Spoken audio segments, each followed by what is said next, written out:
Meleager was a stillborn baby when his mother received the visit of the Moirai, the goddesses of destiny. With them, they brought sad news of Althea, the queen of Calidon. Your child will have a short life.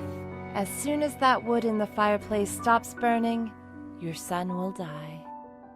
Desperately, the queen removed the wood from the fire, using her own hands, and extinguished the burning flame. Althea locked that piece of firewood in a chest and hoped that nothing would ever happen to her son. Meleager grew and became a strong and healthy young man. However, they were warned about a terrible boar which was devastating the region of Calidon. The boar had been sent as a punishment imposed by the goddess Artemis, who was punishing the king Oannes for not having fulfilled the sacrifices owed to the goddess. Meleager gathered the region's bravest men and departed to hunt that boar. Among them were Castor, Pollux, Jason, Theseus, and the prince, Meleager's uncle. But among them was also the truly beautiful Atalanta, who was a hunter of invaluable talent and courage. As soon as he saw her, the young Meleager immediately fell in love.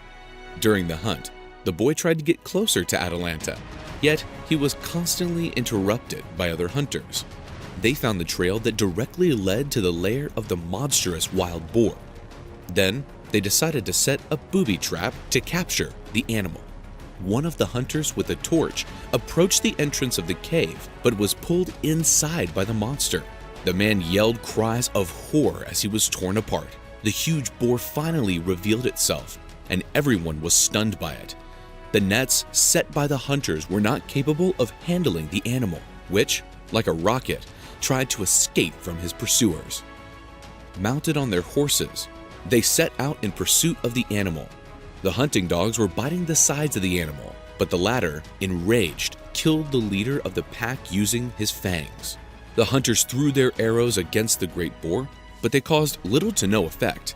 However, the beast started to gasp for air. Atalanta shot an arrow straight into the monster's eye, which yelled in pain. Meleager shouted, "Hell yeah! Now that's a woman!" Atalanta replied with a shy smile. Tired, the animal no longer attempted to escape. He stopped and tried to chase the hairy dogs away.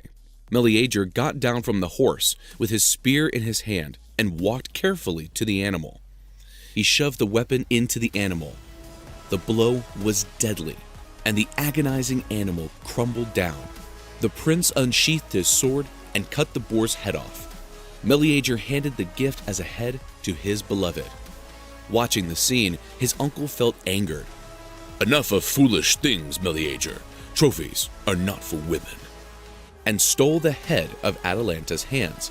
Furious, the young man stuck the sword in his uncle's belly, and his other uncle, who tried to stop him, was also killed by the wrathful boy. The news of what had happened arrived at the palace.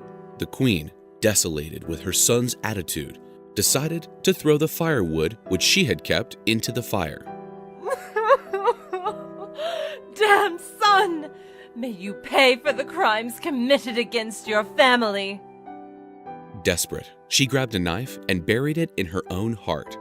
Far from there, Meleager started to feel terrible aches and fell into the arms of his beloved Atalanta, who sees the young man suddenly agonizing in her arms.